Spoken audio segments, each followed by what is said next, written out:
E eu te mostrarei o quê? O que diz na sua Bíblia? E eu te mostrarei o que deve acontecer. Então, ele vai mostrar algumas coisas que devem acontecer, que terão lugar na história a partir do tempo de João. Mas diz, o que deve acontecer é somente isso que diz? Depois. Eu vou te mostrar as coisas que vão acontecer depois destas coisas.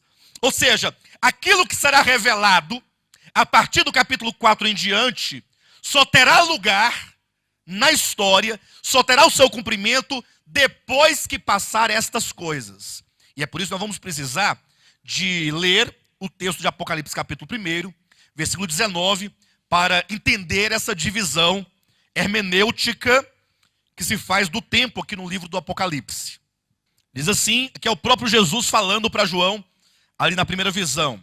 Escreve, pois, as coisas que viste, e as que são, e as que hão de acontecer depois destas. Jesus aparece para João, fala, João, é o seguinte, eu estou aqui glorificado, esses candelabros são as igrejas, tudo bem, mas eu preciso que você escreva. Assim como a maioria dos profetas do Antigo Testamento, ao receberem uma vocação, era dito que eles deveriam ir ao povo e falar ao povo a palavra de Deus.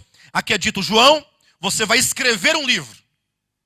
E esse livro você vai enviar, como diz aqui no versículo 12, ou versículo 10, 11 e 12, vai enviar às igrejas. E o que João haveria de escrever neste livro? Este livro tem, no mínimo, 3 partes. Você vai escrever as coisas que viste, está aí no versículo 19.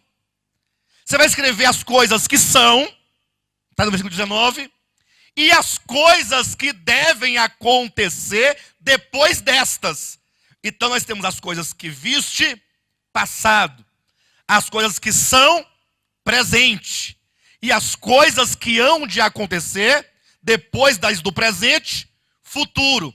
Nós temos o Apocalipse enquanto a primeira parte, capítulo 1. O que João acabara de ver? Escreve as coisas que viste. O que João havia visto nesse momento. A visão do Cristo glorificado. O Apocalipse se abre com essa visão, mostrando que logo após a morte e ressurreição do Senhor, Ele está glorificado. É Ele que abre este livro. Ele é o centro do livro do Apocalipse. Agora é dito, escreve as coisas que são. As coisas presentes. As coisas do momento. E também as coisas que deve acontecer depois destas. E eu pergunto, ora, o que são aqui as coisas que são? Quando você lê os capítulos 2 e 3 de Apocalipse, as 7 cartas, Éfeso, Esmirna, Pérgamo, Tiatira, Sardes e Filadélfia e Laodiceia, você vai observar que todos os verbos aqui utilizados, com exceção das promessas, logicamente, são usados no tempo presente. Conheço as tuas obras, que nem és quente nem frio. Não é assim que diz o texto? Ou seja, essas 7 igrejas constituem-se as coisas que são. As 7 cartas compreendem as coisas que são. As que viste o Cristo glorificado. As que são as 7 igrejas. Éfeso, Esmirna. Por quê? Porque é o período, é o tempo presente da história da igreja. O que segue-se ao Cristo glorificado? A história da igreja, que sendo toda a história da igreja, haja visto que nós vamos encontrar o candelabro. O candelabro tem quantas hastes? 7 hastes. E eram quantos os candelabros? Ou seja, o candelabro, ele é símbolo da igreja, nos seus 2 aspectos.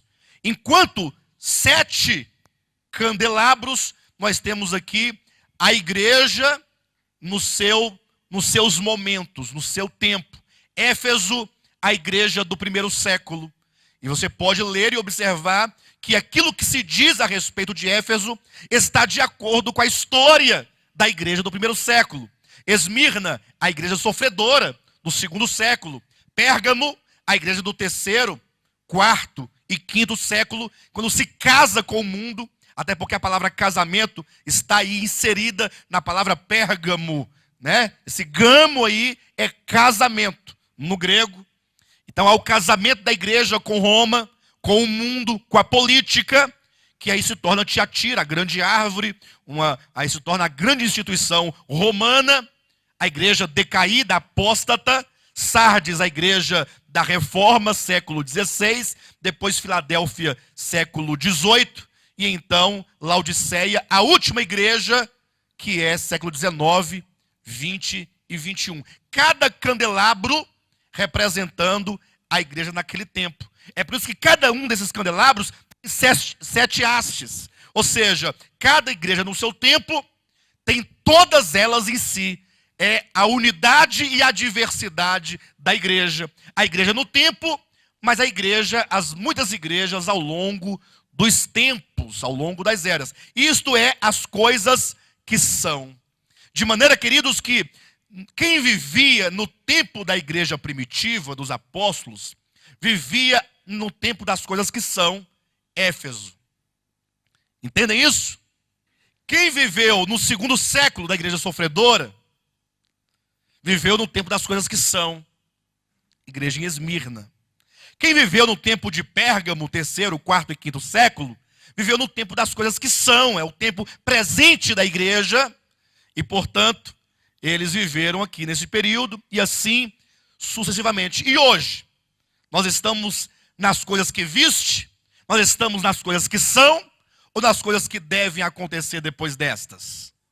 Nós estamos ainda nas coisas que são, porque ainda estamos dentro do período das igrejas, estamos na última igreja, Laodiceia.